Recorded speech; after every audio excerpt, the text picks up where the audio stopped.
Bank Jakarta resmi meluncurkan kartu debit Visa Bank Jakarta sebagai upaya memperluas akses transaksi global bagi nasabah, sekaligus memperkuat city branding Jakarta sebagai kota global.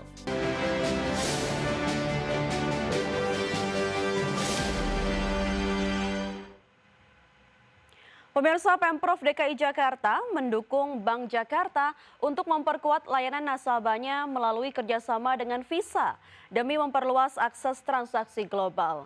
Kolaborasi strategis ini menjadi bagian dari agenda transformasi Bank Jakarta, mengingat pada awal tahun 2027 nanti, Bank Jakarta menargetkan akan melakukan IPO di Bursa Efek Indonesia. Bank Jakarta resmi meluncurkan kartu debit Visa Bank Jakarta sebagai upaya memperluas akses transaksi global bagi nasabah, sekaligus memperkuat city branding Jakarta sebagai kota global. Kolaborasi strategis ini menjadi bagian dari agenda transformasi Bank Jakarta menuju bank daerah yang modern, kompetitif, dan terhubung dengan ekosistem keuangan internasional. Dengan langkah kerjasama Bank Jakarta dengan Visa betul-betul menjadi langkah awal yang baik untuk pengelolaan Bank Jakarta menjadi lebih profesional. Gubernur DKI Jakarta Pramono Anung berharap kolaborasi ini menjadi langkah sekaligus memperkuat posisi Bank Jakarta dalam sistem keuangan daerah maupun nasional. Sementara itu, dalam rangka persiapan inisial public offering di Bursa Efek Indonesia, Direktur Utama Bank Jakarta Agus Haryoto Widodo menegaskan, manajemen Bank Jakarta telah menunjuk sejumlah konsultan dalam persiapan IPO yang diperkirakan akan dilakukan pada awal tahun 2027 nanti. Jadi fundamental sekarang sudah kita perbaiki, fundamentalnya Bank Jakarta. Kita juga sudah proses penunjukan konsultan-konsultan untuk persiapan ke IPO itu. Dengan kerjasama pelayanan kartu pembayar dengan Visa, Bank Jakarta yakni transformasi ini akan menjadi tonggak penting dalam penguatan kapabilitas transaksi lintas negara serta peningkatan pengalaman nasabah. Kartu ini juga dapat digunakan di jutaan merchant dan ATM berlogo Visa di seluruh dunia, serta didukung beragam program Pramono dan apresiasi bagi nasabah. Jakarta, Raharjo Patmo, IDX Channel. Presiden Direktur PT Unicharm Indonesia Tbk, Takumi Terakawa, mengundurkan diri dari jabatannya di tengah penurunan kinerja keuangan perseroan. Pengunduran diri ini terjadi setelah Unicharm untuk pertama kalinya mencatat rugi bersih dalam beberapa tahun terakhir. Presiden Direktur PT Unicharm Indonesia Tbk, Takumi Terakawa, mengundurkan diri dari jabatannya di tengah penurunan kinerja keuangan perseroan.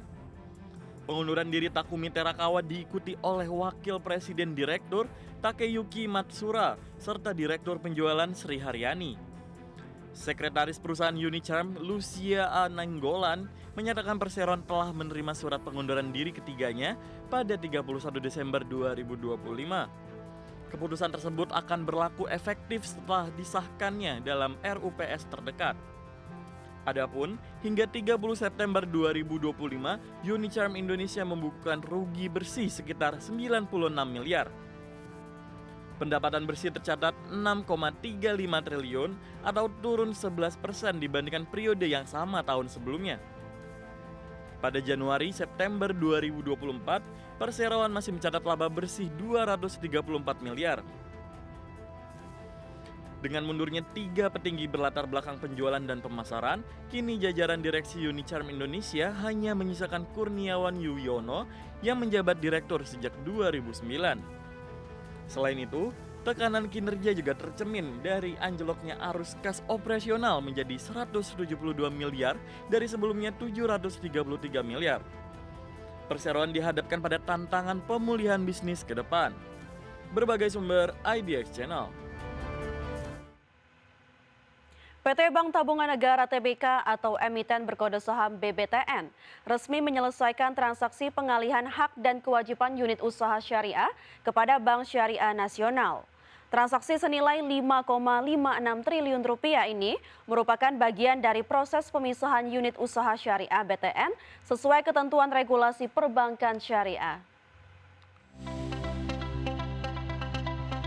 PT Bank Tabungan Negara TBK, emiten berkode saham BBTN, telah mengeksekusi transaksi pengalian hak dan kewajiban unit usaha syariah atau UUS kepada Bank Syariah Nasional. Transaksi tersebut telah dipatenkan dan resmi berlaku pada 22 Desember 2025 setelah seluruh proses korporasi terpenuhi. Transaksi ini merupakan rangkaian pemisahan unit usaha syariah BTN yang diawali dengan pengambil alihan Bank Syariah Nasional pada Juni 2025.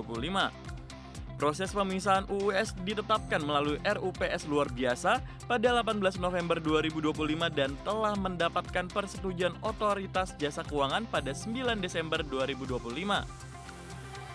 Pemisahan unit usaha syariah dilakukan untuk memenuhi ketentuan Undang-Undang Perbankan Syariah.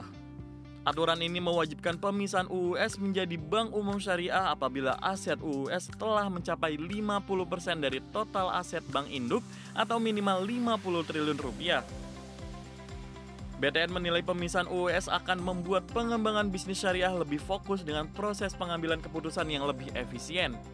Unit usaha syariah BTN didukung 589 jaringan kantor layanan syariah, infrastruktur teknologi informasi yang sebagian besar telah terpisah, serta sumber daya manusia yang akomodatif. Pasca pelaksanaan spin-off, penyertaan modal dicatat sebagai tambahan modal ke Bank Syariah Nasional dengan rasio CAR dan CET1 tetap dalam batas risk appetite dan risk tolerance. Proyeksi kesehatan keuangan BTN dinilai sehat dan transaksi ini dipastikan tidak memberikan dampak negatif terhadap kondisi keuangan perseroan. Tim Liputan IDX Channel. Pemirsa, selanjutnya kita beralih ke update IHSG hari ini pada tanggal 6 Januari 2026, di mana IHSG terlihat menguat 0,26% ke level 8.882,44. Adapun tadi pagi IHSG dibuka di level 8.890 dan sempat menyentuh titik tertinggi di level 8.905. 383 saham menguat, 275 saham melemah, dan 153 saham stagnan atau tidak bergerak. Dari jajaran top gainers pemirsa, atau saham-saham mengalami penguatan tertinggi antara lain ada Raja yang mengalami penguatan di 17,19%, Aman menguat di 14,64%, Ratu menguat di 10,71%, BP menguat di 28,23%. Sementara top losers pemirsa ada BMRI yang melemah di 2,97%, CPRO melemah di 12,79%, Bull melemah di 3,77% dan ENRG melemah di 5,31%. Dari pergerakan sektoral pemirsa ada barang baku yang memimpin penguatan di 2,81%, properti menguat di 0,98%. Sementara transportasi dan logistik melemah di 1,18%, infrastruktur melemah di 0,34%.